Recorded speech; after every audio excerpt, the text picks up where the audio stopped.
Hey, by the way, tonight's game, New York wins that outright. You know he's on top. Million subs, he never gonna flop. Out of Chicago, where the streets don't sleep. Betting on games, making cash real deep.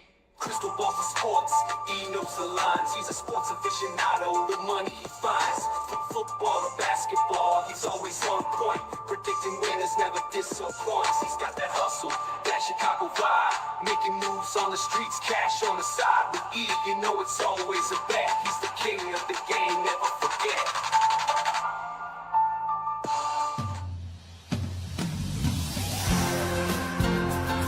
Oh, when you hear that music, you know what time it is.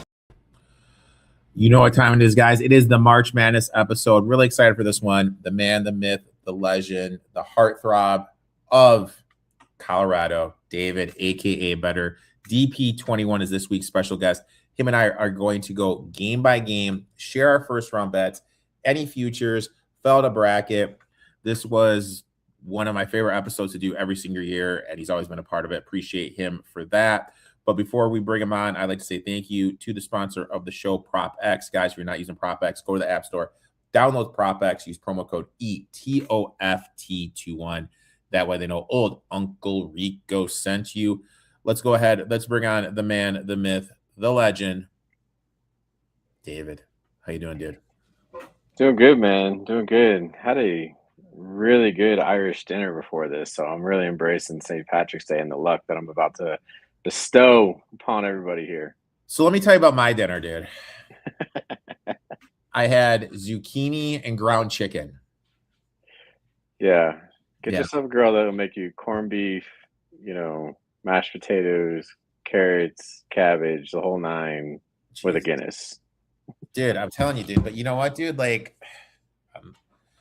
here's the thing. Like, I went to the Big Ten tournament, and I'm on this like crazy diet. I've been fucking rock solid. I'm now 30 pounds. Been a fucking star. I went to the Big Ten tournament.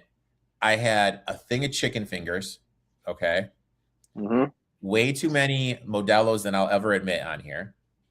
Sure. Going back on the Metra, you remember like what Sabaro's pizza that was always? Oh yeah. They have one of those at Chicago's Union Station. Okay. I downed 2 of those. My stomach still hasn't fucking recovered, dude. Like from the chicken fingers at the UC to the fucking the pizza, my stomach is not recovered. So yeah. We're not here to talk about that. We're gonna break down the tournament. Before I get into it, when the tournament broke, is there any takeaway or anything that kind of stood out?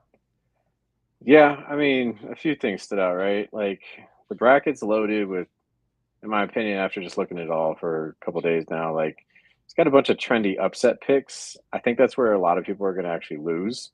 And then everyone, I think, thinks they're being really sharp this year. And so I'm approaching this with a real bettor's mentality. I think the real edge is going to be in fading the quote unquote smart picks and actually building a bracket that survives the chaos, not like chases the chaos. So, everything that I'm looking at is like, limit the early upsets and targeting real value spots, but differentiating yourself late, right? Like I'm talking like Sweet 16, Elite 8, Final Four type stuff. And there's one big leverage region, in my opinion, which is the Midwest.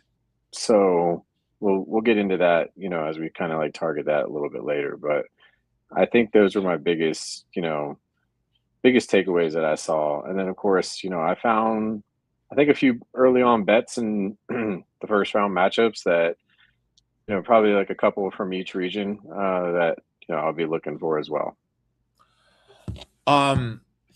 My big takeaway was some of these seeds I don't get. And I don't really understand, like St. John's a 5 and having to play Northern Iowa. Oh yeah, being in the same bracket. I mean, St. John's just won the Big East. Now, granted, the Big East is down, right? But a tough Northern Iowa, potentially Kansas, and then Duke in the Sweet 16. I mean, that to me right there, that really doesn't make sense. Also, Vandy as a 5 with a Sweet 16 rematch against Florida, that kind of stood out for me. I'm not gonna lie, dude. Part of me really wishes that St. Mary's and St. Louis would have changed seed lines, because if that was the case, I am loving my St. Louis 80-1 future to make the Final Four. Sure. I am loving it, but having to go against the pressing Georgia team, then against Michigan, I mean, I really wanted them to get to that 7 or 10 line, but some of the seedings that really stood out. But other than that, like, I think all the teams that got in. I don't think Miami should be out of the play-in, so I don't really have any gripes, just some of the seedings and everything, where everything kind of. I would agree with you there. I think that was also a takeaway I saw, was a lot of underseeded teams. You mentioned St. John's. I think Utah State's another one. Overseeded teams, I think Kansas is in that conversation. Potentially Clemson or Wisconsin as well as 4, 5, and 8. So definitely some ones in there that I'm looking at as well, where you would have the chance to fade them. So. Dude, it is so cold here. I'm just letting you know. Like, we have a fucking wind chill advisory here in the Chi. I have my fucking space heater on. It is so fucking cold here. I just turned around to make sure I had that fucker blowing at me. Let's go ahead. Let's bring it up. Basically, what we're going to do is we're just going to start. We're just going to go game by game. Any bets, we'll talk about, we'll share. Let's go ahead. We're going to be going through on the ESPN one. I mean, Duke versus Siena. Do you have any thoughts on this game? Or, I mean, the pick is Duke here, right? It's a spot, you don't overthink it. I know the public's 99% on Duke here, but with Duke's size, length, NBA level talent that they have, versus Siena's guard heavy mid-major offense, like it's a style clash, but Siena's going to want structure and Duke's going to dominate transition at half court. So, I mean, it's Duke for me here. No brainer. Obviously Duke. I mean, I was looking at betting. One betting angle that I kind of found was both teams play very slow. No Chandler for Siena's a major loss. No Foster for Duke, but he'll come back later in the tournament. But here's the thing. Duke, 21-10 to the first half under the season. Siena, 17-9 to the first half under. Shire, 72-50-1 to the under in his career. 8-3 to the first half under in the NCAA tournament.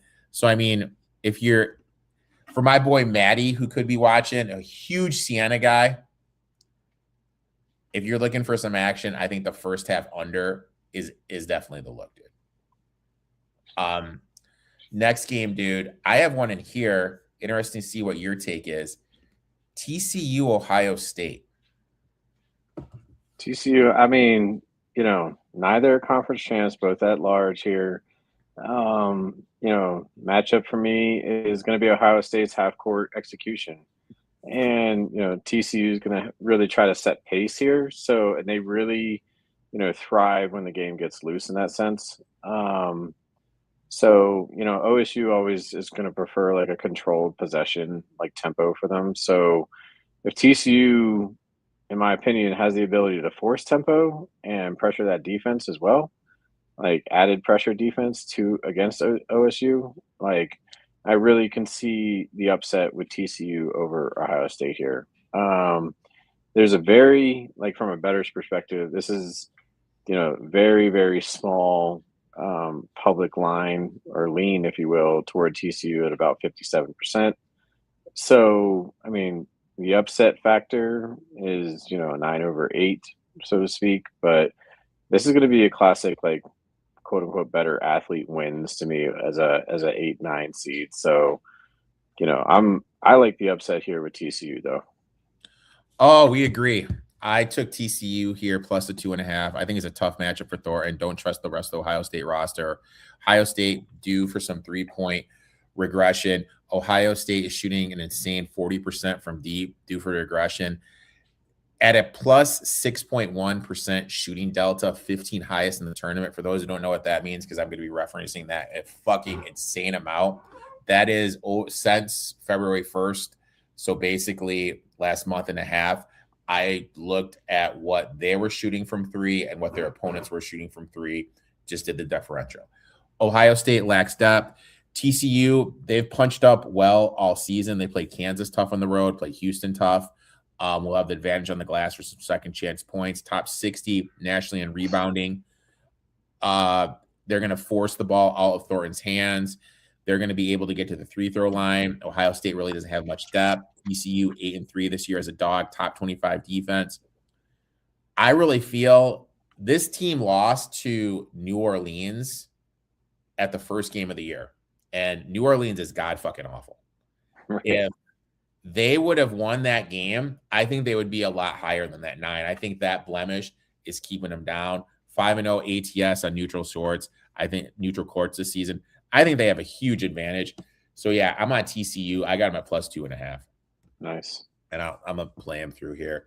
Yep. Next one, my friend, we're going to St. John's in Northern Iowa. Yeah, St. John's being the Big East champ, right, against UNI. St. John's has pressure defense, and UNI is very disciplined as well with like a very low turnover offense. So, the key here is going to be if UNI is built, to beat anything that, St. John's gets sloppy on, right? They're not a pressure heavy team. But in UNI right now, in terms of like a bettor's mentality, is getting the quote unquote smart upset pick treatment, I think, from the public right now. They are currently with like a 60% public, favor. The upset factor to me is what I kind of talked about early, right?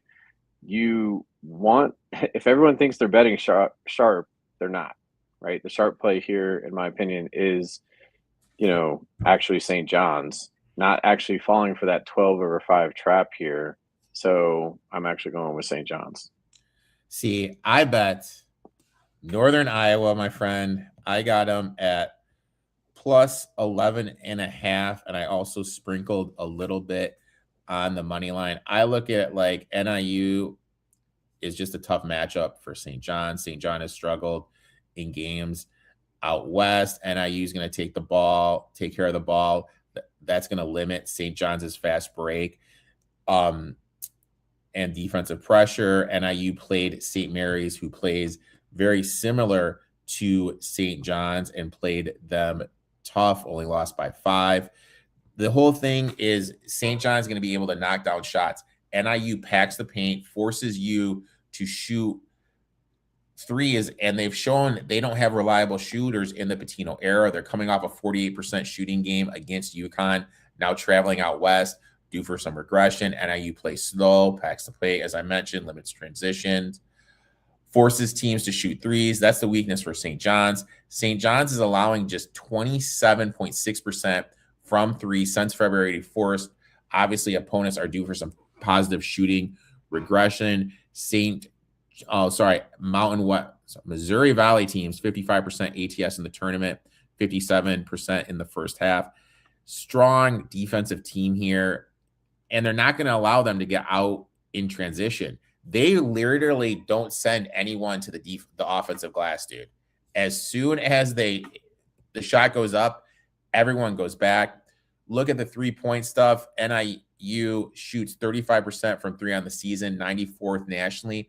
But since February 1st, 40%. So we could see some shooting regression from them. But then again, the opponents for St. John's, only 27%. So that thing kind of butts heads a little bit. To me right here, this just comes down to which team is going to be able to make a 3-pointer. And call me crazy, I kind of trust NIU better, Northern Iowa better. I'm calling you crazy. I think they're a good system team.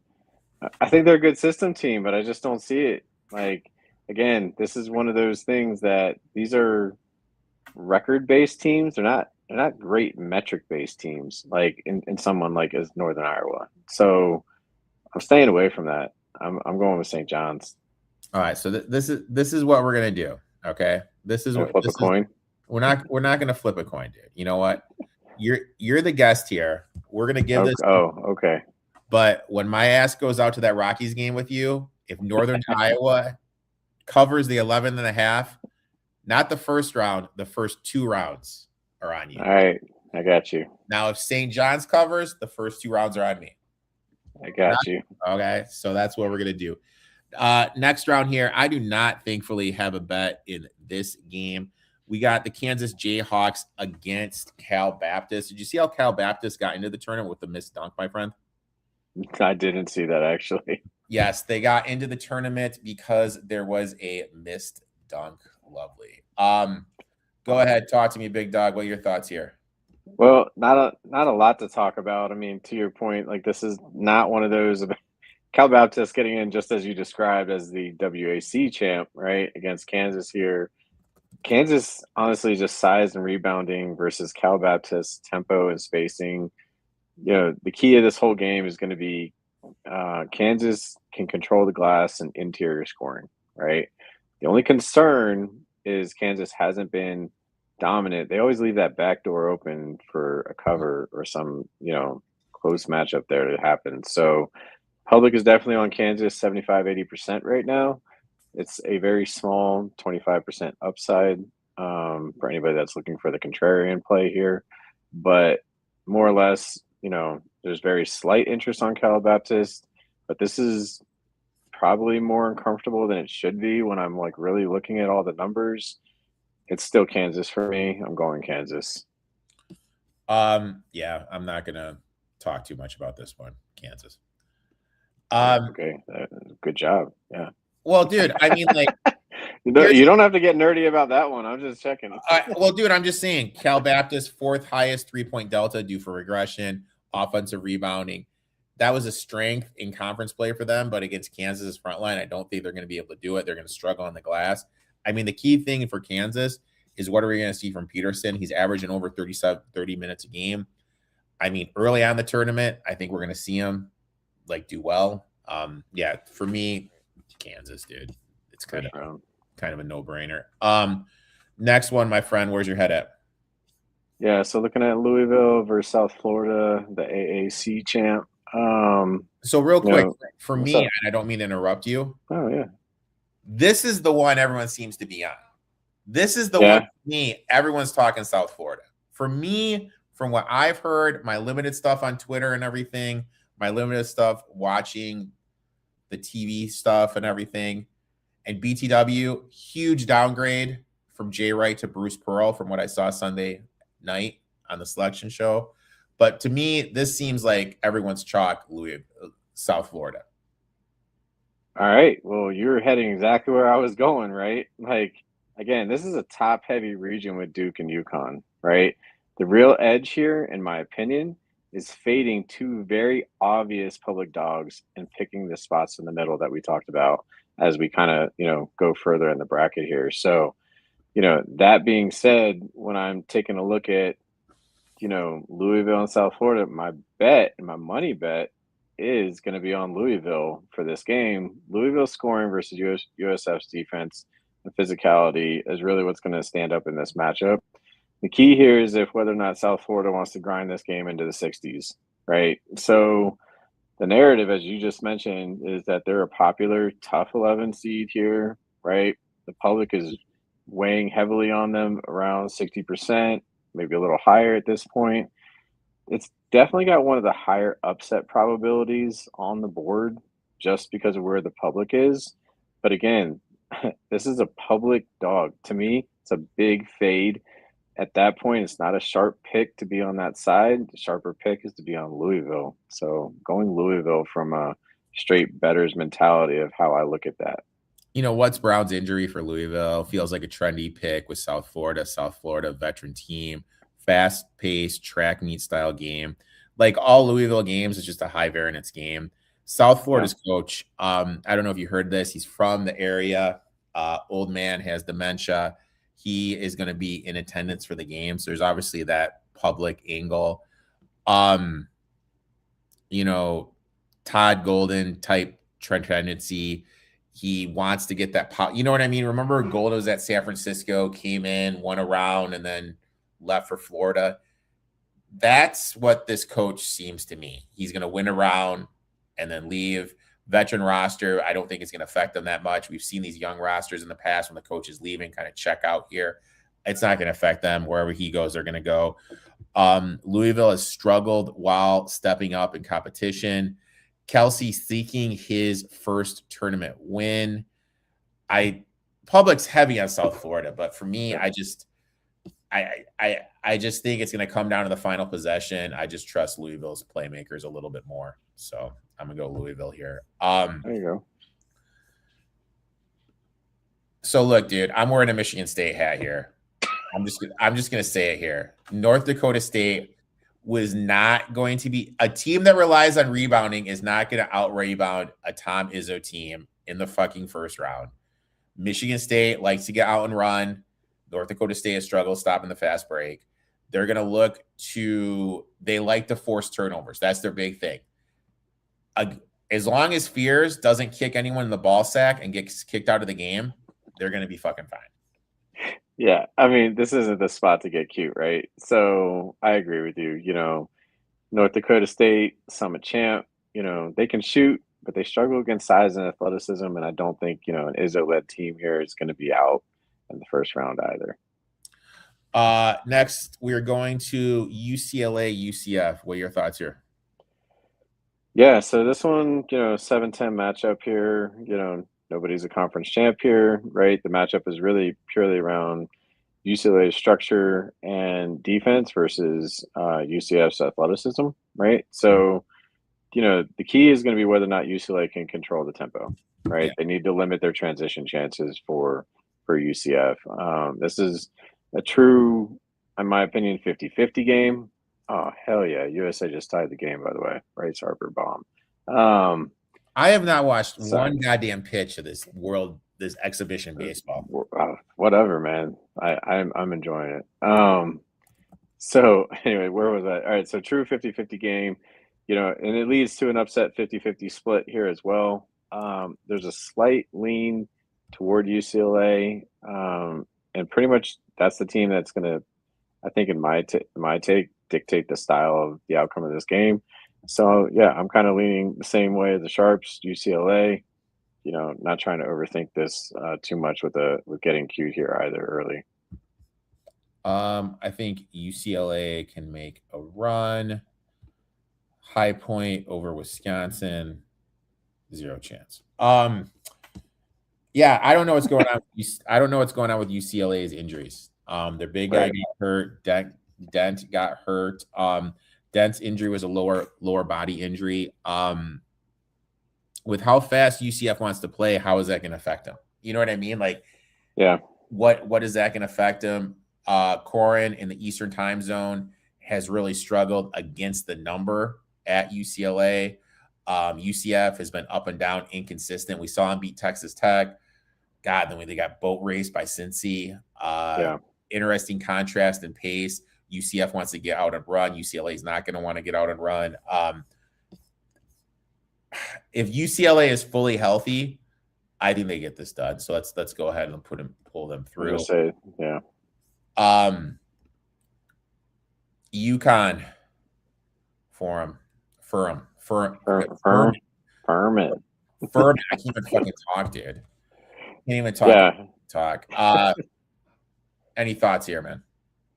I mean, not a whole lot. Furman likely can hang for a half, right? Like that's where my thoughts are. If you're going to look at this game as, you know, where can I get an edge with a dog play here? It's going to be in the first half, right? Everybody wants to come out. They're going to play, you know, competitively spirited, you know, first half, I think, for them. But then talent's going to win out in this game, right? Furman can score, but they're not going to be able to defend elite size. UConn has that with physicality, you know, and I just don't see it being a big upset play here. So going UConn. Yeah, I agree 100%.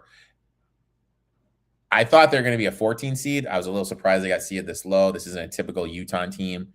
I think they've been overvalued this year. But coming off that performance against St. John's, Hurley's going to have them through a practice through fucking hell, dude. So yeah, I'll go UConn here.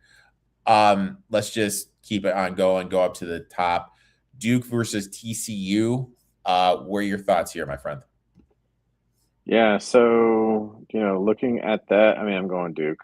I pretty much got them going pretty far in the tournament. I mean, TCU is an interesting, they've punched up all season. Houston tough. Kansas tough. Duke does have some injuries, though. Is Foster going to be back? When their point guard is back, that bring the shittier bruiser off the court. I'm not the biggest fan of him. I don't think he's that fucking good. Right. I'm going to be honest. Yeah. But, in a situation, I'll probably bet TCU here to cover depending on the number, but I think Duke will advance here. Kansas against St. John's. I like St. John's. Yeah, I like St. John's. I think they're underseeded, like I mentioned earlier, right? Like I'm sticking with that narrative where, like I said, I'm going to mix it up in the middle of this bracket. I wasn't mixing it up, too early.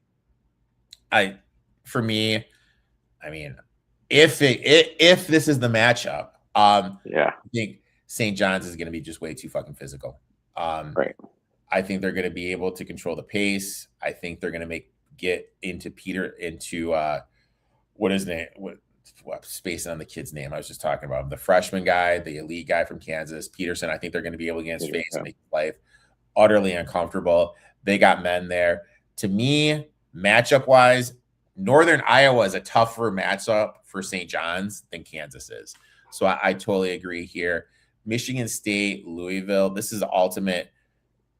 Louisville just shoots threes. Michigan opponents have been shooting 45% against Michigan State from three over the last 4 weeks. I believe that is my stat. Oh, I think I got a text or two from you about that. And I just feel that Louisville is such a high variance team.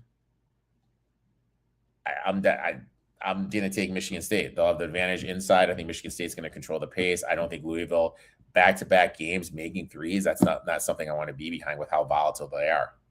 Yeah, I'm on Michigan State as well. Interesting matchup here, UConn and UCLA. Yeah, I kind of touched on it just a little bit, but again, I'm sticking with UConn size and physicality in this one. Mm-hmm. Kind of goes back to what you touched on a little bit with making the assumption of UCLA's health, and kind of where they sit a little bit too.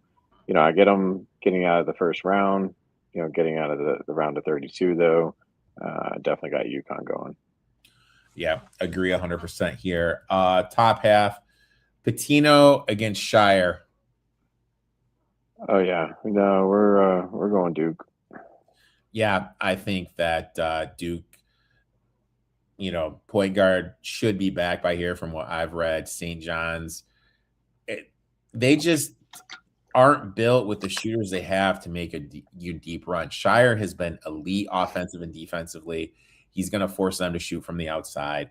Boozer against Hopkins will be good, but I think Boozer is the player of the year, so I'll take Duke. Michigan State, UConn. Now, this is my 2 cents here. I was going to let you have this one because I think you have more invested. Michigan State is going to be able to win the rebounding thing. We saw it against St. John's and twice against St. John's. You kind of struggled with the physicality. You're going to be able to run multiple people at Reed, the big man from UConn. Fears isn't going to turn the ball over. I'm telling you, as long as Fears doesn't kick someone in the nuts, I think they're going to be able to win this game. And with the shooting stuff, I think we're going to see Michigan State knock them down. I'll take Michigan State here over UConn. But for me, and I am wearing a Sparty hat, I think this is where the run ends. I agree. I got Duke in my final. Yeah. Let's go all the way down here. We got Florida against whoever. Obviously a no-brainer here. We got Florida. We'll just skip over that one. Next one, dude. We got Clemson against Iowa. Talk dirty to my friend. Yeah, so, again, neither conference champs here, both at large teams, so this one might be a pretty clean 8-9 coin flip in the bracket. Clemson is more balanced, more physical. Iowa's path is a little obvious. Score early and get into their pace, and then force them to trade offense for the next 40 minutes, right? Like, yeah. If Clemson controls the tempo and keeps Iowa out of rhythm, then the Tigers should have the better profile in this game, right? So right now, in terms of percentages, from a bettor's perspective, the public lean is with Clemson at 55%. That obviously has the upset probability in the same vein of about a 50-50. So I'm I'm kind of leaning Clemson as well. I don't look at this as a major leverage game, but I will take Clemson with the ACC here. Dude, we're going head to head, dude. All right. I am invested in Iowa here at -1.5. Clemson is outside the top 100 defending the pick and roll. Slits, the point guard from Iowa, he's going to be able to exploit that weakness. Iowa's not going to be overwhelmed by Clemson's athleticism. Clemson is dealing with some injuries themselves. To me, I look at it like this is a grind it style game. It's going to favor the team with a better playmaker, and that's Iowa. To me, Iowa's a team I like because they can shoot threes, they can defend, and they play at a slower pace. Those are the teams I like in these tournament type settings. So I bet Iowa here -1.5. You got Clemson. I mean, it's such a 50-50 game. Yeah, you could put Iowa there, man. I don't think. Let me look real quick. That has no bearing, like on the next round. So, all right, let's go Iowa, dude. Let's go Iowa. All right, next one, my friend. We got McNeese against the undefeated Commodores. Yeah, so McNeese won the Southland. Vanderbilt is an at-large team, and I always try to point out conference champions, right? Like I like to let people know that they're going against a conference champ and some angle there. This is an obvious public dog game in my opinion. McNeese is getting the Cinderella buzz. There's a lot of previews of flagging them as the South's upset team. Vanderbilt, though, has opened as a sizable favorite. And some regionally previews are, trying to say Vandy not to like give away the points, so to speak. So estimated publicly right now is on McNeese at 65%. It, doesn't have as strong of an upset probability, but it's definitely there at, 35%, if you will. So I think this is a great fade the trendy 12 spot angle, right? So that is, again, something I took the narrative with to open the show, is that I think there's a lot of trendy spots on the board here. This is one of them.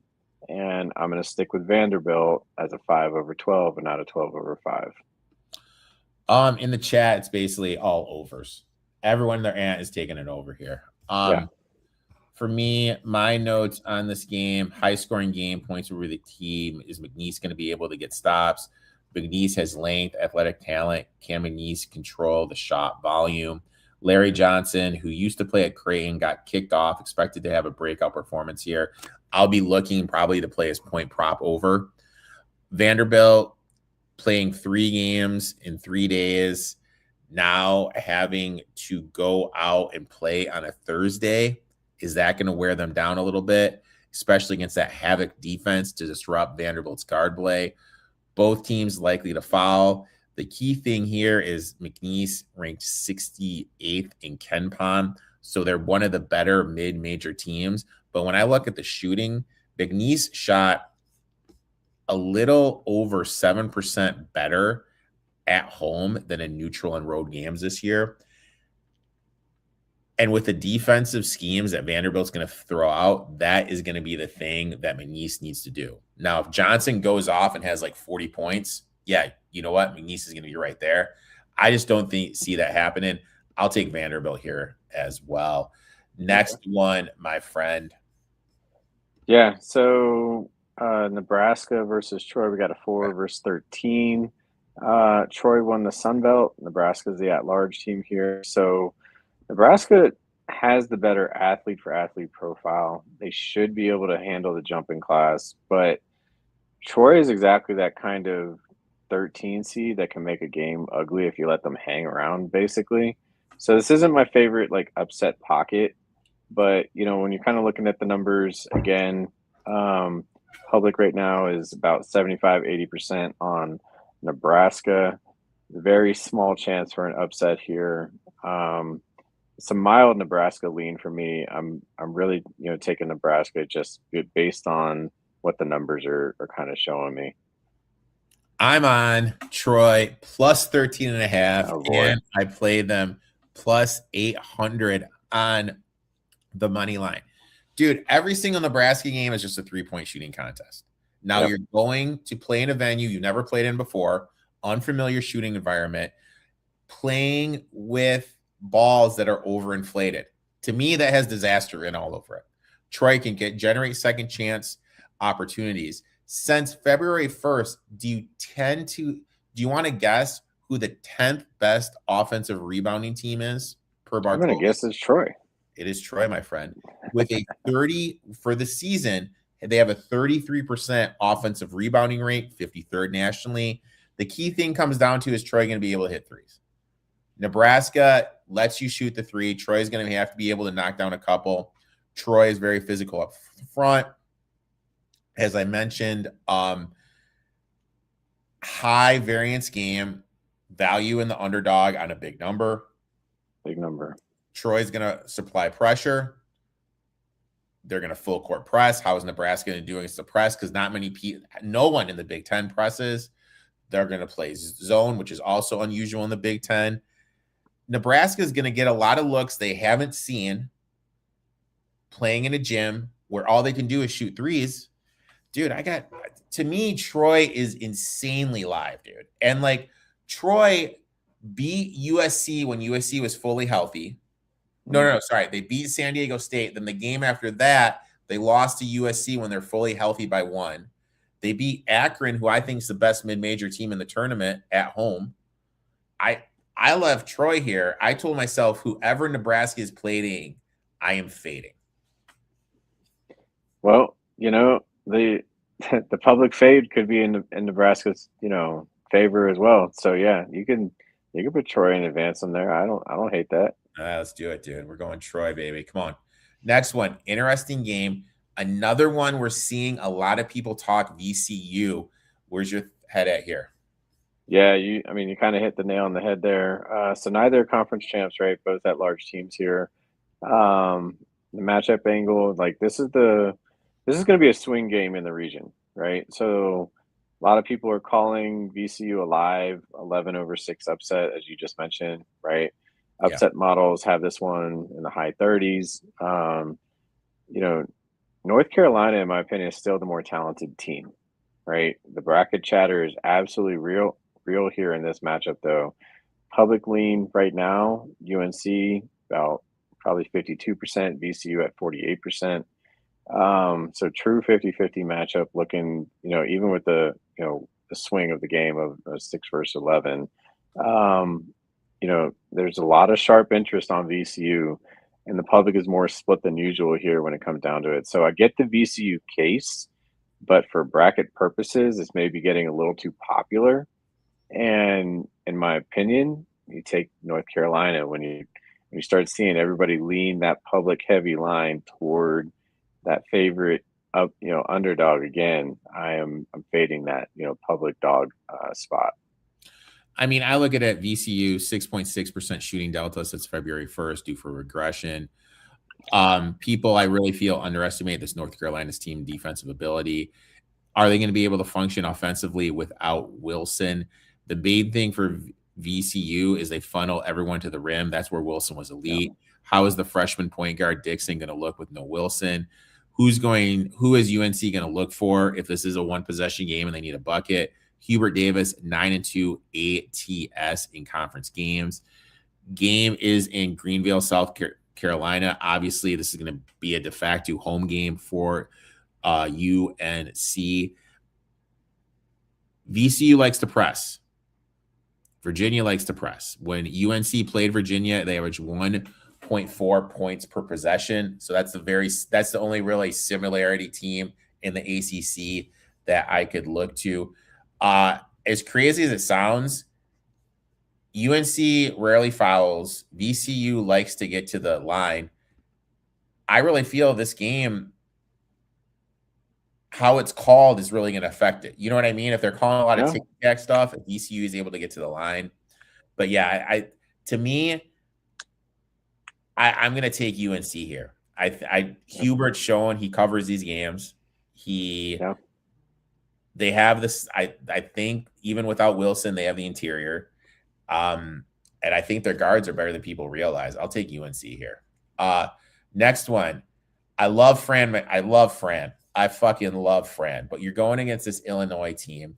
I know Illinois is dealing with locker room issues. Rumor is Stojakovic has 1 foot out the door.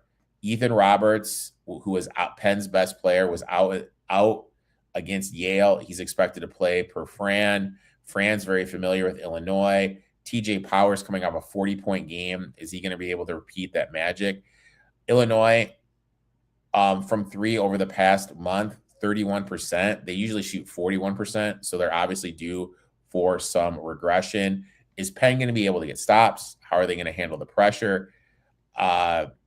What's Illinois' killer instinct here? You know what I mean? This team, to me, has all the talent in the world. They don't look to step on someone's throat. And I was looking back at Penn's games. Penn shot 50% from deep against Villanova. Guess what the score was? I'm guessing within a possession. They lost 90-63. Oh, shit. You know what I mean? To me, this is you're bringing a knife to a gunfight. It's Illinois all day for me. Yeah, no, I mean, Illinois, the Illini's recent slide cost them seeding, but they still open as a huge favorite here from a betting profile. Yeah. And Penn's profile is much more interesting to me as a nice story than a real upset threat. So same type of idea. You already put them through. And I'm just letting you know, my South Alabama Jaguars are by 9 at Auburn, but I regress. Best match to me right here. This is the game I didn't bet on that I have the most intrigue to watching. It's just such a special contrast and matchup. Texas A&M pressing, wants to generate turnovers. St. Mary's wants to play slow. St. Mary's really struggled against Vanderbilt's pressure early on in the season. They want to grind it out. Texas A&M, as I mentioned, wants a zoo-type game, run, fast pace. Key question, is Texas A&M's lack of turnovers they had since the middle of January, does that have to do with the SEC teams getting used to them, getting used to buckyball play, or with their defense taking a step back? St. Mary's should control the glass. Are Texas A&M's bigs able to draw St. Mary's bigs away from the rim? St. Mary's is the best three-throw shooting team in the country. So again, officiating is going to be a key. If Texas A&M is getting called a lot for hand checking and St. Mary's is able to get extra points on the line, that is huge. Coaching edge, Tony Bennett is solid. He's going to have his team prepared. Texas A&M 3-9 this year against teams in the Big Dance. I'm leaning, I didn't bet this game. I want to watch it. I have St. Mary's winning in my bracket. Yeah, you hit on multiple angles that I was looking at as well, right? I mean, St. Mary's wants structure, execution, half-court control, right? And A&M wants to bully them and win a possession battle here, but this is the game that you just mentioned. It's going to swing on rebounding and foul pressure, right? So I'm going to prefer the higher floor half-court team in this setting here, and I'm also leaning with St. Mary's. Houston, Idaho. I'm just going to say take Idaho's team total over. Houston gets to. Any thoughts on that game? Or you got it. You nailed it. Up top. So look, I really feel this is going to be a game at the 4-minute mark. People are going to be like, "Oh shit, Iowa's only down by 3. Florida's down by 1." You know what I mean? I feel this game could be a little tighter with Iowa's style. I could be wrong, but I think Florida's size is eventually going to overtake what Iowa has in the interior. We saw Iowa play Michigan very competitively because they are able to force turnovers. Lee's not going to turn it over. Right. Boogie could, but Lee's not going to turn it over. Florida's guards, I think, are going to cost them with their inability to make some shots, but I don't think the spot's here. I think Florida gets through. I think Florida gets through too. Next, Troy against Vandy, baby. Yeah, I'm I'm leaning Vanderbilt to get through on them. I know we just kind of talked about the upset play of Troy, and it could be the heater team. It really could. I think I mentioned it earlier as well. I know when I look at it, I am personally avoiding the trendy upsets. So like I know we put Troy through, but again, my bracket more had Nebraska against Vandy. In what I really kind of see happening here. And like I said, I think a lot of my, better trendy upset picks are going to come from the Midwest, not the South here. So, I'm sticking with Vanderbilt. That's why I didn't really care if you put Troy through. For me, I just think we've seen all the time a team gets a big upset and then shits the bed the next game. There you go. Year after year. Vandy defensively is going to be able to throw stuff at Troy that Troy hasn't seen. And they have guards that can get to the rim, that can make threes. Vanderbilt, to me, when they got Miles back, just add another element. I think Vanderbilt gets through. My first note under Illinois is cakewalk to the Sweet 16. That was really though under. Illinois can shoot threes. They're elite at offensive rebounding.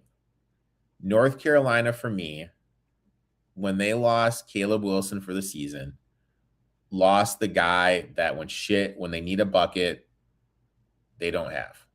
Sure. That's my big thing.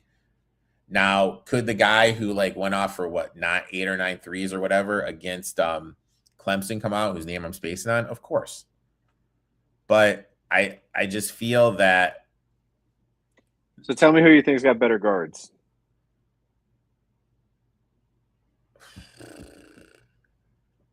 I think Illinois is the best guard in the game. Okay. Overall, I think it's North Carolina. That's why I'm leaning North Carolina. All right, I'll give you North Carolina. Because you know what? Doesn't matter that much in the next game. St. Mary's Houston. I think this is first to 50 wins. Sure. Houston is going to be able to limit St. Mary's chance. St. Mary's, Houston's going to have the better guards. Houston has more playmakers. I think Houston's going to be run through the gauntlet after that Arizona loss by Sampson. I got Houston here, to pull away late. Same. Top half, my friend, Florida against Vanderbilt.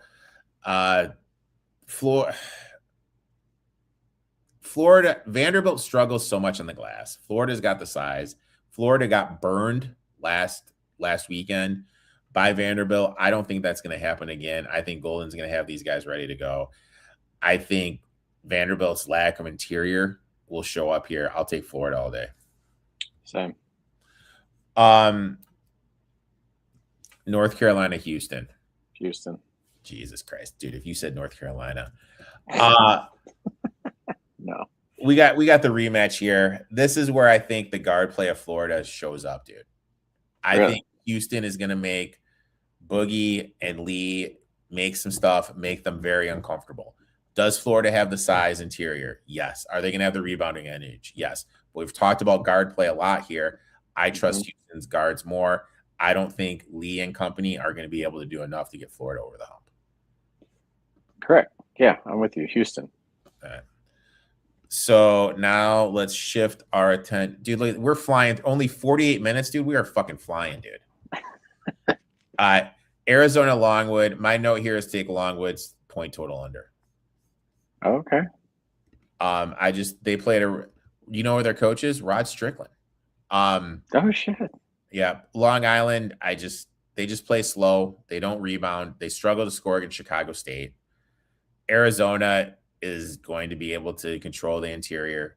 Not, you know what I mean? So I just take Arizona. If the team total is a little too low for you, I would actually even look to play the under here because Long Island's not going to push the pace. And Arizona, the key thing with Arizona is the math equation. They don't shoot threes. So eventually that's going to catch up to them. This isn't going to be the game. Right. I agree. Next one right here, we got Villanova, dude. Here's a question for you. Mm-hmm. How many wins does Villanova have over top 50 Ken Pom teams this season? Over? How many wins? Over top 50? I'm guessing none. One. Oh. One. Yeah, my notes in this game, interested to see yours. Mountain West has struggled this season in the tournament, 34% ATS, 31% in the first round. I really have no strong lean. I feel I like, from what I've seen of Utah State, I've liked them a lot. But the Mountain West, there's always that team for the Mountain West everyone always loves, then they shit the bed in the first round. Have it be New Mexico a couple years ago. Colorado State, I believe last year, lost to Maryland. This Villanova team, the Big East is down. Kevin Willard has been great. I like Willard a lot, but to me right here, there's certain games I'm definitely not going to be watching. This is number 2 on the list. This is 1. This is 2. Yeah. I forgot. We already talked about the number 1 team. So next, this is all you, big dog. Yeah, I mean, so another classic 8-9, 2 very different resumes here. Utah State definitely has a confidence boost with their conference title, right? Winning the Mountain West, as you just mentioned, right? And that matters here just because 8-9 games often come down to form more than their raw seed number, right? So Villanova likely has the brand name public appeal, but Utah State just feels like they have the smoother basketball team entering this weekend for this matchup here. I mean, it is a true 50-50 matchup here. Very slight, sharp lean to Utah State. Square lean on Villanova. I'll just take, Utah State here as a small upset. Next one. All right. So this is my notes. No, you can lead off this one. I'll lead off the next one. Oh, for Wisconsin? Yeah. Yeah. So sorry, I was watching baseball. Oh, down 1-2, not win that. Sorry. Anyway, all right. Did the USA lose? Yeah, 3-2 in the 9th. Jeez. Literally on a RBI double, I think it was that scored it. Jesus, dude. Jeez, yeah. Dude, Brian Woo's out there pitching. That shit ain't happening. Let's go ahead. I know. There's nobody from America's team, I think, represented. Anyway, all right. So Wisconsin was High Point. So, High Point won the Big South. Wisconsin's the at-large team here. So this is one of those headline public upset games in the bracket that I mentioned, again, to be watching, carefully for. High Point is 30-4, and they had been specifically flagged as a trendy upset, right? While Wisconsin drew a lot of respect for its late push, climbed to the 5 seed. This is the kind of game where the public loves that 12 seed story. But I think the 5 seed still is the sturdier bracket play. And, so the public lean right now, 62% on High Point, right? And again, once everybody's already leaning in that direction to me, it becomes a fade the public spot for myself. So I think the sharper lean is Wisconsin. I'm going Wisconsin straight out of a bettor's strong fade the trendy 12 spot that everybody's trying to push for. Wisconsin has been punching up all season. Guards can shoot. I think they have the advantage in the backcourt. High Point can score. Question is, can they get stops? Getting hype from last year, but in my eyes, this team isn't as good as it was last year's team. They have yet to face a top 100 opponent.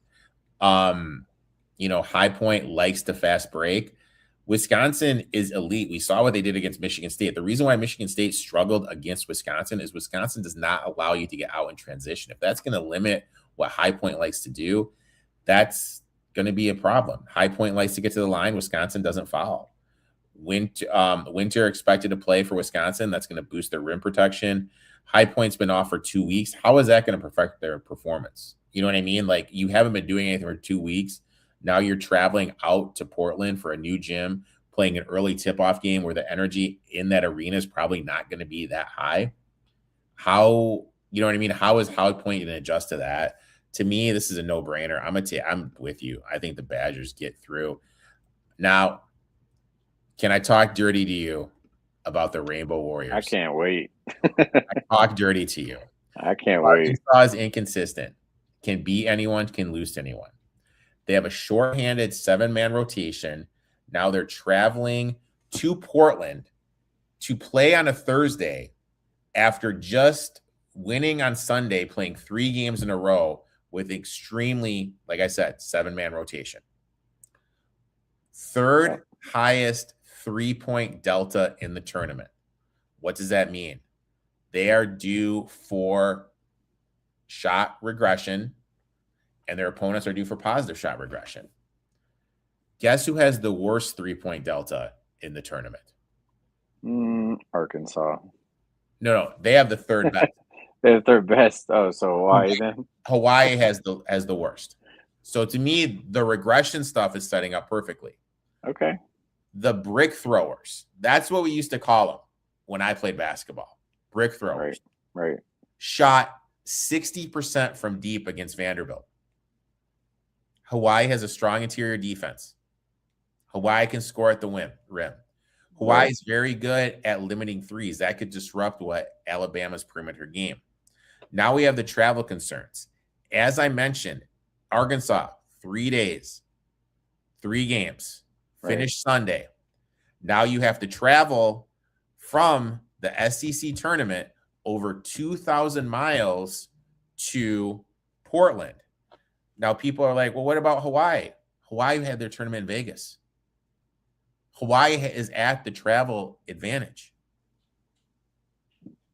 Cal, Apari, 2-8 ATS when laying 15 or more points in the tournament. 4-9 ATS in the first round with a 7th seed or more difference. Now look, Acuff is elite, but he's shooting 50% on catch and shoot 3 since February 1st. We all know, like, you know what I mean? That's not sustainable. Yep. Chris Johnson, I think he's going to give Arkansas some problems.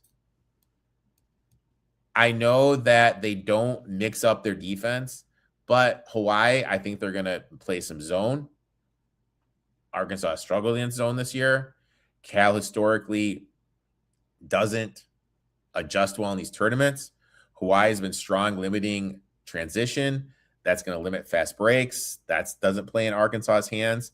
Now, look, Acuff can score 40, but I really feel if Hawaii can limit turnovers, I think they're going to be able to contain Arkansas, and we're going to look up, and it's going to be like a 1-possession game with 4 minutes left. Right. I love Hawaii here, dude. To me, this Arkansas team feels like that Auburn team that lost to Yale a couple years ago. Oh, yeah. So I think Hawaii gets through. I like it mostly because, again, the public is so heavy on Arkansas. They're at 82%. When you have numbers like that, you know, in this early round, for me, that's screaming attention of, again, fade the public, right? So, you know, I think Hawaii is live enough to be annoying. I think they really do have, I think, a chance of a real upset here. I do also credit, I mean, this is going to be a really fun champion versus champion game, though. You know, Arkansas winning the SEC tournament, and I'm kind of the mentality of anybody but the SEC to win this fucking thing. So, you know, I don't hate it that, you know, Hawaii won the Big West and has a real potential threat here. I got the plus 15.5 and plus 900, dude. Oh shit. There you go. Let's do it. Let's do it. Next one right here. We got BYU. Checking the scoreboard right now. Texas up by 3, 15 minutes left. So, I mean, it's a coin flip. Do you have any, it's really hard to like give a breakdown with not knowing who they're playing. Do you have any, kind of to your point, because we don't really know who's in right now. I just put BYU through. We got Gonzaga against Kennesaw State here. Kennesaw State has the pace to stick around for a while. I think Gonzaga pulls away late. Few 24, 31, and 1 against the number in the tournament. I'm not saying Gonzaga's cover, but I just don't think Kennesaw State has the dogs. No, I got Gonzaga. I mentioned there's games I really have no interest in, and this is the game. I literally, like, honestly, like Miami, I love basketball. This Miami against Missouri game does fucking nothing for me. Like, this is the game right here. I have no interest in watching.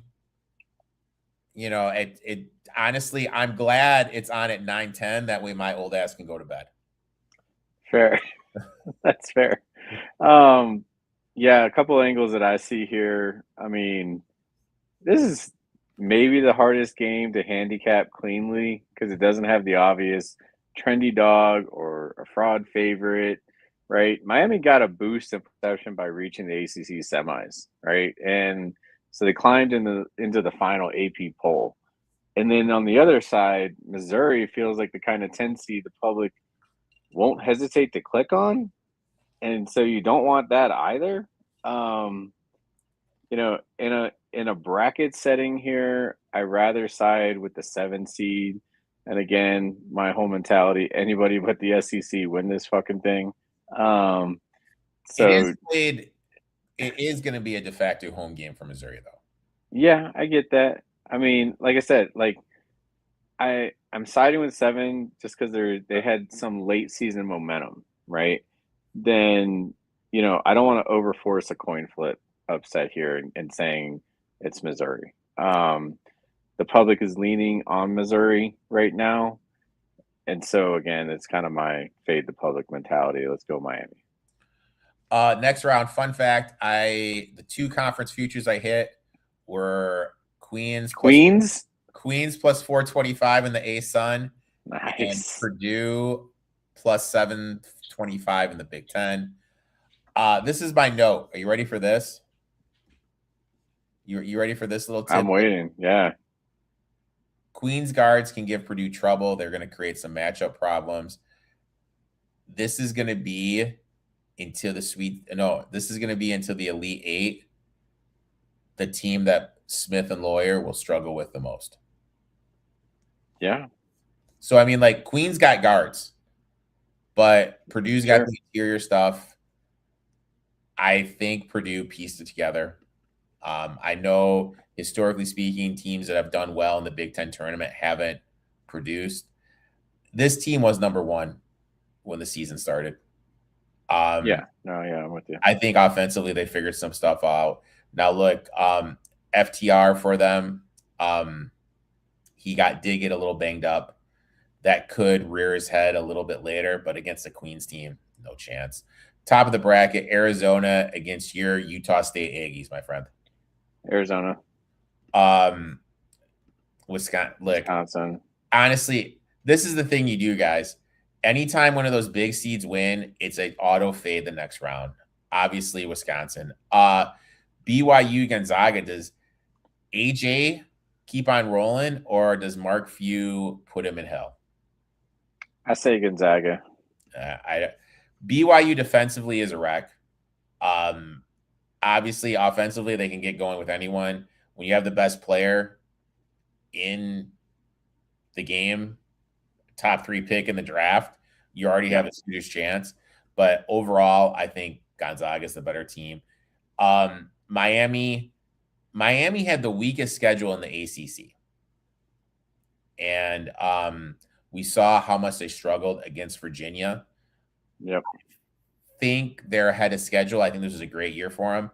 But I think just interior and with the veteran leadership of Smith, I think that's too much for them. I have Purdue going through. Correct. Same. Now, this one's interesting. I mentioned the math problem before. Wisconsin likes to shoot threes. Yep. Is Arizona interior scoring 2s going to be enough? Question mark. I think so. Okay. I think you'll see regression late when it comes to the 3-point shooting. Purdue against Gonzaga. Now, full transparency, I have Purdue 14-1 to make the Final Four. So boom, Purdue. So boom, there you go. This isn't. I thought Gonzaga, and my thing, I always fuck around and like do what I think the seeds will be. I had Gonzaga as a 5. I don't think Gonzaga is that good this year. Yeah. Arizona, Purdue. I'll let you pick this one. I got Arizona in. Oof. Sorry for your 14-1, baby. Oh, I can hedge out. Michigan against my boy Ace Howard, who covered my 2.5. Obviously, Michigan here. Yep. This one right here, this one to me, let me run through my notes real quick here, then I'll let you chime in. Can St. Louis handle Georgia's press? St. Louis has shot like shit the last 6 weeks. They're due for some positive regression. Will Georgia's be able to rebound? St. Louis can rebound, but Georgia, for how big and athletic they are, can't. Are they going to be able to limit them? How is the athletic mismatch going to look for St. Louis? St. Louis is elite in the half-court offense. Yep. But is the Georgia press going to take them so far out of their offensive rhythm? You know, how is that going to look? St. Louis grades well defensively. Will Georgia be able to have success in their half-court sets? Georgia's been shooting lights out from 3 too. Yeah. This is an interesting matchup, man. And I to me, it's a true coin flip. I was about to say that. You took the words out of my mouth there. You know, but really, I think Georgia's more, again, attracting that SEC brand support. But St. Louis, they're like such a clean, under the radar profile for a smaller edge in this matchup, in my opinion. It is such a toss up here. I frame it more as what are you comfortable with as a pick than a conviction play. But knowing how I've watched St. Louis this year, I lean on St. Louis to be the play as a small upset over Georgia. Now, hear me out, Doc. Hear me out. Okay. Here it comes. Texas Tech, second highest 3-point delta in the tournament, due for regression. Akron can't force turnovers. They have the athletic players. They start 5 athletes that can hang with Texas Tech. Mm-hmm. Akron can shoot threes. Gross, elite in-game coach. Toledo was eating the living fuck out of them in the MAC championship. He went to a 1-3 zone and totally flipped the game, though. He is elite in that. He's 12-6 against the number, 7-3 in the NCAA tournament, first round. Texas Tech struggles defending pick and roll.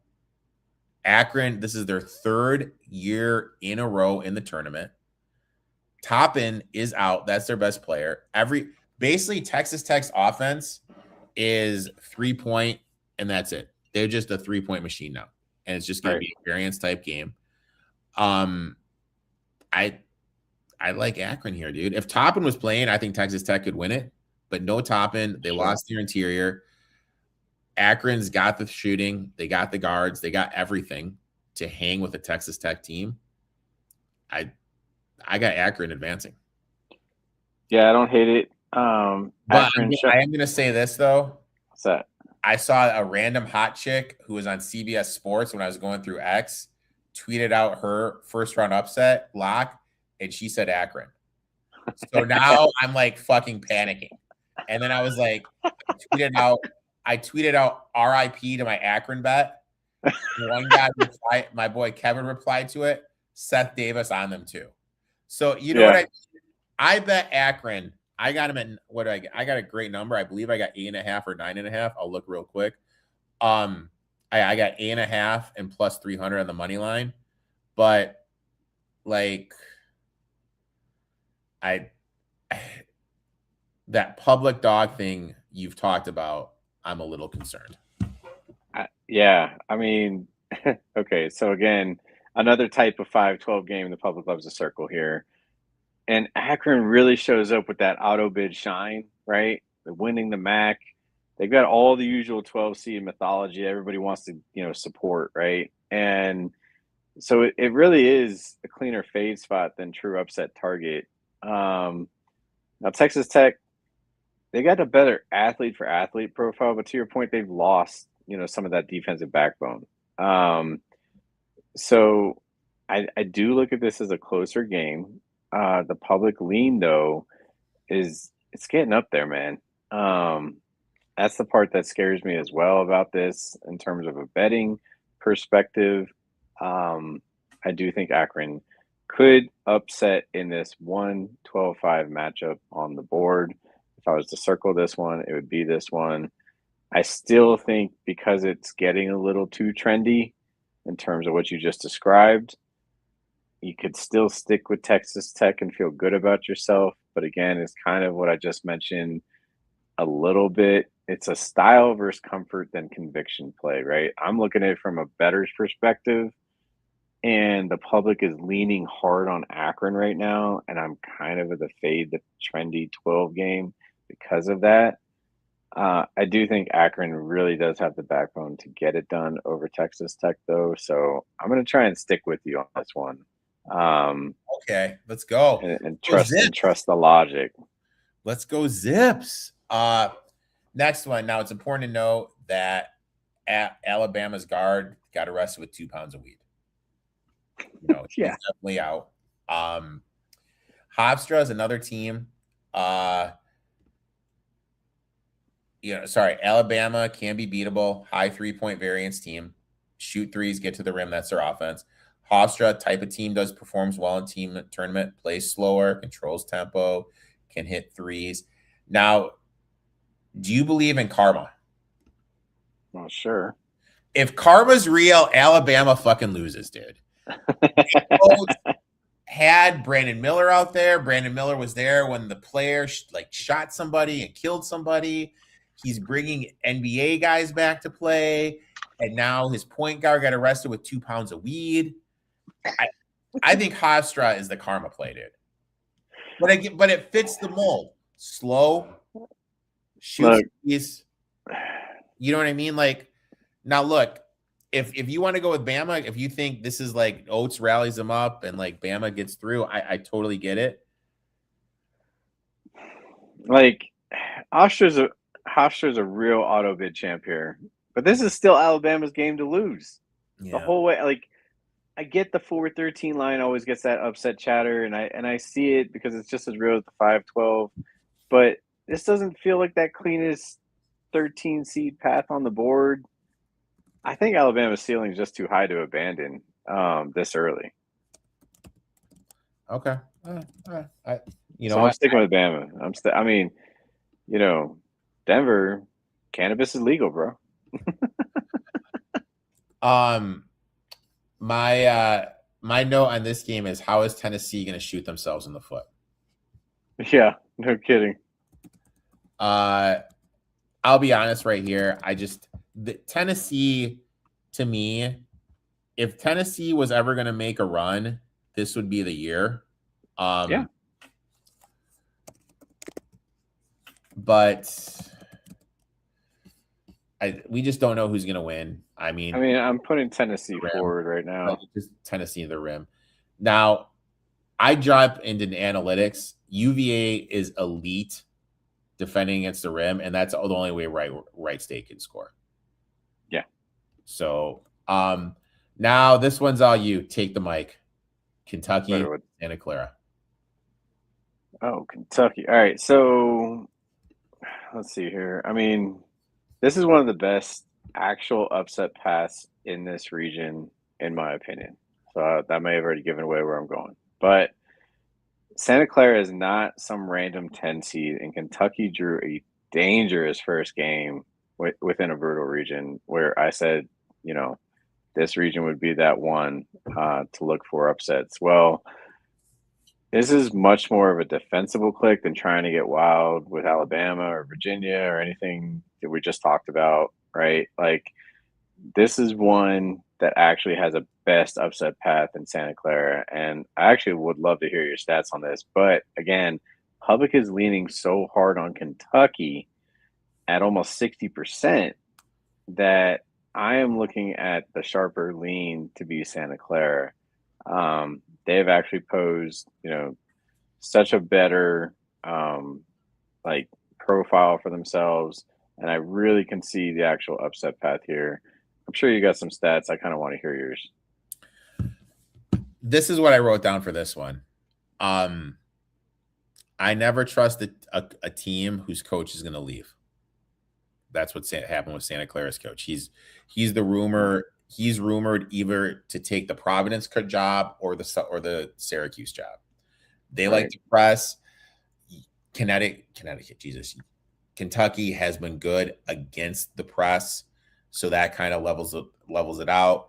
Kentucky's going to have the rebounding edge. Kentucky has yet to play a 440-minute game, and that's a little bit worrisome for me. Kentucky, to me, feels like a team that's just waiting for the season to be over. Yeah. Anybody but the SEC. Let's go. So I'll go with you, Santa Clara. This is another game, as crazy as it sounds. I really, you know what I mean? Like, I've lost the last 2 times I've been in Kentucky, so fuck Kentucky. I do not want to watch Kentucky. Like, that's my eyes. Fuck Kentucky. But yeah, so let's take Santa Clara here. Iowa State, Tennessee State. I don't think we need to spend much time on that. Nah. All right, here we go. If Kentucky loses, should Pope be fired? For my boy TC in the chat. I think he should be fired as is. I think you put together a $22 million roster, and that's how poor you do. That's where you're at. Yeah. And for me, I thought it was a huge coaching downgrade. Pope was never good at BYU. This isn't it for me. And my boy, my Jaguars have been outscored 15-4 to start the second half and are now down by 6. So hopefully that 15.5 can somehow get home. But next place, my friend. Now, I think this game could be trouble. Michigan against St. Louis. I don't disagree. I still am putting Michigan ahead of them. And it's mostly because, like I mentioned, the underdog profile in the early matchup, but you kind of, I think, also let it out with the show, right? Like, if they weren't going such against heavy hitters with their seeding, this early, I'd probably put them much further in the bracket, but I just don't see them getting by Michigan. If they had to play any 2 seed except for probably Iowa State, I would like them here. Mm-hmm. But Michigan does turn the ball over. Their off guard is out. I'll play St. Louis to cover here, but I'm not going to play them to win. No. Next one, we got Hofstra against Akron, baby. I'm going to go Akron. There we go. Live. Third year in a row. They have the athletes. They have the coaching advantage. I love this team, and in my eyes, this is the best mid-major team in the tournament. Let's go down to Tennessee against Virginia. To me, right here, this is going to be the second round game I'm looking forward to the most. Yep. I think this is a Tennessee team. They have Gillespie. I think Gillespie could go on a run. Virginia likes to press. Odom is going to do Odom type things. Pressed. Good defending the rim. Tennessee big, likes to get to the rim, can rebound. I think this is going to be a hell of a game. Virginia would probably be a slight favorite. I would probably lean toward Tennessee. I'm leaning Tennessee. Yeah. Iowa State should beat Arizona. I mean, Iowa State offensively is finally starting to click a little bit, finally starting to put some things together. I don't think Santa Clara has the athletes to get it around. And like I said, I like to fade teams where the coach is going to be leaving. Excuse me.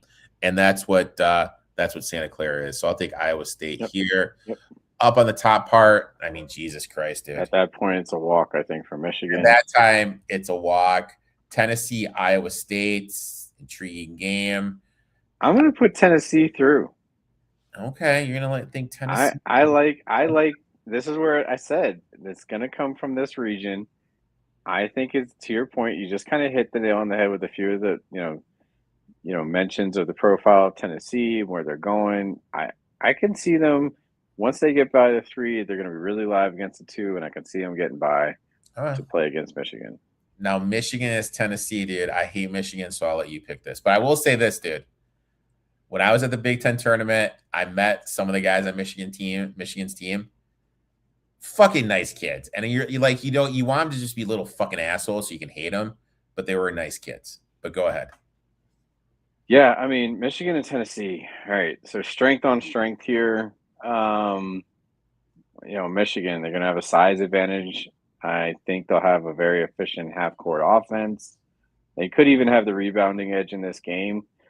They just get their weakness for them. They can get stuck in like slow, grindy games, and they're not really, built for that kind of chaos. I think Tennessee, though, what they could do well, have again elite defense. I think they can force some tough shots, bad possessions for Michigan.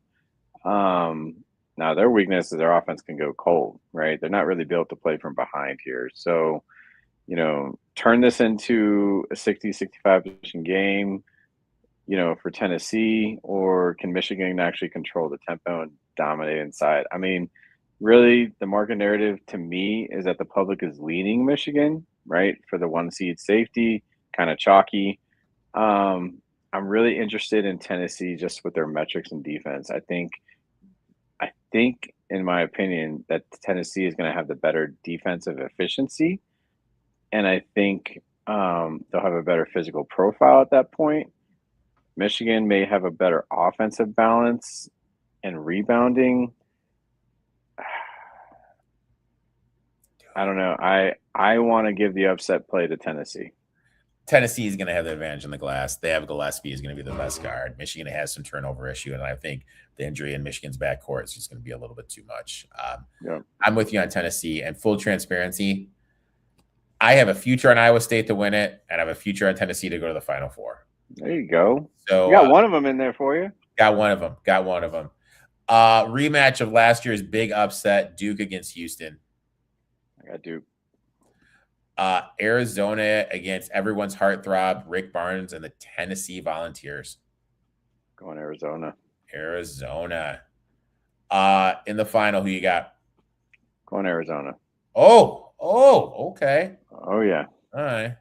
We'll put the total at 186. How about that? Nice high total. I like that. That's a high fucking total, dude. 170. 171. 179. There you go, dude. So we're going Arizona over Duke. David, Jesus Christ, dude. Hour and 20 minutes. Props to us, though. I looked. Last year, it took us 145. So we really cut that time down. I was trying to speed through. I told you I wasn't going to nerd out at the beginning of the show. We did the right spot. It's all good. Yeah, man, for sure. Guys, David and I are going to be starting our MLB show mid-April sometime. We're still trying to figure that out so we can get enough data points. Got some fun and exciting stuff planned for that, so be on the lookout for that. Where can they find you on social media, my friend? Yeah, I mean, kind of as a ticker, showing there. Thanks for having me. I really enjoy doing this every year. Last year, I mean, if anybody followed the bracket that we put out there, I'm pretty sure it cashed in a lot of different. We had the only thing is we had Duke over Florida in the final. Right. So we had all the Final Four teams. Right.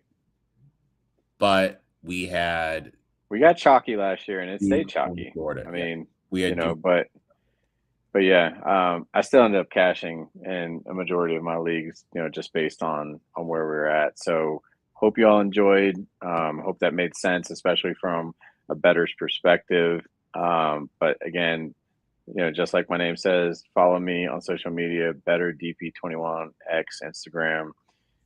I really pick up the pace when baseball season gets running here. So take a look, follow.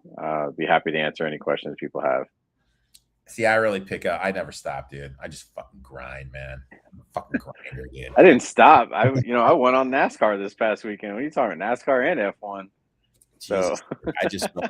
Man, what did I win? I just had Kozlowski top 10. He actually, I was pissed off, but son of a bitch snuck in for the top 10. Make sure to give that man a follow. We'll be back next week. We'll share some MLB futures. We'll talk about the Sweet 16. Appreciate it, my friend. Best of luck. Okay, here we go. Who from the other side of the bracket matches up best against Arizona? Other side. What side of the bracket are you talking about, my friend?